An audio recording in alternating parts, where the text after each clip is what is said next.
선거철이 되면 후보들이 지역으로 내려옵니다. 집을 구하고 전입신고를 하고 지역 주민을 만납니다. 근데 이게 진심인지 선거용인지를 유권자들은 생각보다 정확하게 봅니다.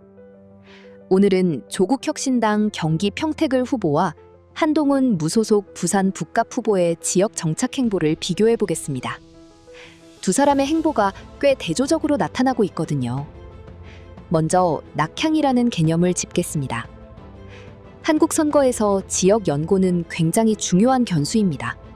특히 지역구 국회의원 선거에서는 내 지역 사람이냐, 외지에서 온 낙하산이냐가 유권자 판단에 큰 영향을 미칩니다. 그래서 외지 후보들은 지역에 집을 구하고 전입신고를 하고 지역 주민과의 접점을 만들려고 합니다. 이게 형식적인 절차인지 실질적인 생활 이전인지를 유권자들이 구분하기 시작했어요. 특히 SNS 시대에는 어떤 집을 구했는지, 계약 기간이 얼마인지까지 공개되는 경우가 생겼습니다. 조국 후보 이야기부터 하겠습니다. 조 후보가 경기 평택을에 출마하면서 평택 안중읍 아파트를 임차했는데 계약 기간이 4월부터 6월까지 2개월이었다는 의혹이 온라인에서 제기됐습니다.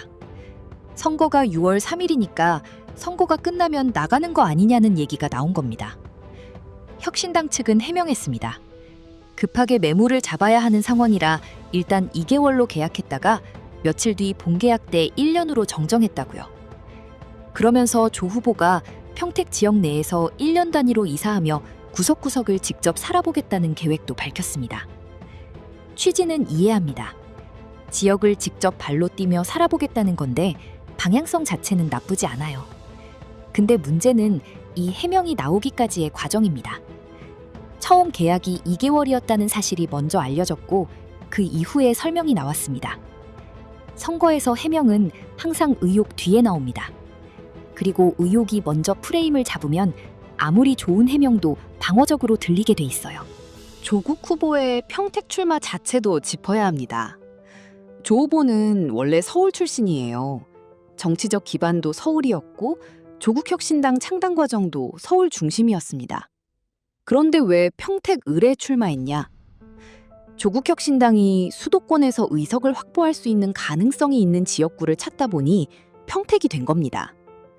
이걸 정치권에서는 전략적 출마라고 합니다. 지역 연고보다 당선 가능성이 높은 곳을 선택하는 거예요. 이게 나쁜 건 아닙니다. 한국 정치에서 전략적 출마는 흔한 일이에요. 근데 전략적 출마를 하면서 제2의 고향이라고 표현하는 건 유권자들한테 진심으로 들리기가 쉽지 않습니다. 평택이 제2의 고향이라면 왜 지금까지 살지 않았냐는 질문이 자연스럽게 나오거든요. 이번엔 한동훈 후보 얘기를 하겠습니다. 한 후보는 출마 전부터 부산 북구 만덕동 아파트에 전세 계약을 체결했습니다. 그리고 전입신고까지 마쳤어요. 전세 계약이라는 게 중요합니다. 월세 계약과 전세 계약은 구조가 달라요. 월세는 단기 거주 의사가 있어도 계약할 수 있지만 전세는 목돈을 묶어두는 겁니다. 적어도 몇 년은 살겠다는 의사 표현이 전세 계약에 담겨 있어요. 거기다 배우자인 진은정 변호사도 같은 아파트로 전입신고를 마쳤고 지난 7일 어버이날 행사에서 처음으로 공개적으로 유세에 동참했습니다. 가족 단위로 지역 생활을 시작했다는 신호입니다. 한동훈 후보가 전입신고 후 한 말이 있습니다.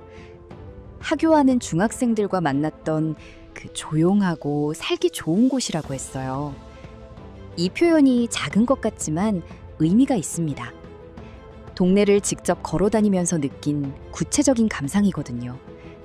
지역을 처음 방문한 사람이 할 수 있는 말이 아니에요. 어느 정도 그 동네에서 시간을 보낸 사람이 할 수 있는 표현입니다. 선거 메시지는 구체적일수록 진정성이 느껴집니다. 부산을 위해 살겠다는 추상적인 말보다 하교하는 중학생들이라는 구체적인 장면이 더 와닿는 이유가 거기 있어요. 물론 한동훈 후보의 지역 정착 행보도 무조건 진심으로 볼 수만은 없습니다.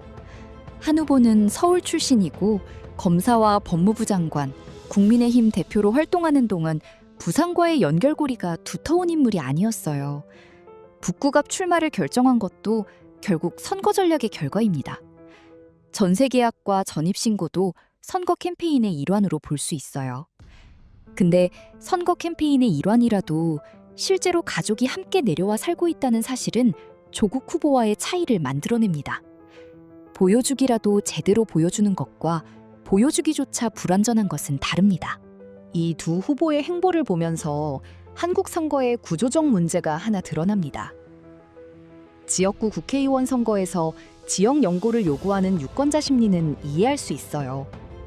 내 지역을 잘 아는 사람이 대표가 돼야 한다는 논리는 자연스럽습니다.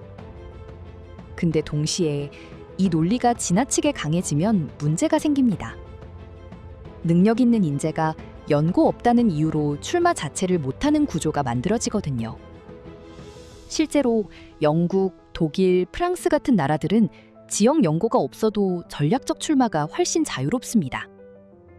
영국 총리를 지낸 토니 블레어도 처음 출마할 때 자신과 전혀 연고 없는 지역구에서 당의 전략 공천을 받아 당선됐어요.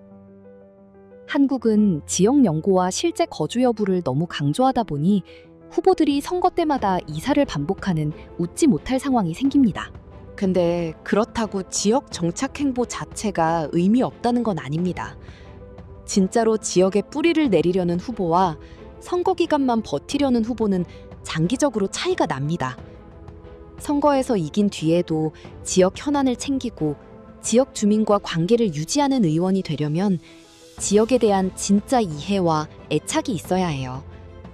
그게 전세 계약 하나로 증명되는 건 아니지만 출발점에서의 태도는 이후 행보를 예측하는 단서가 됩니다.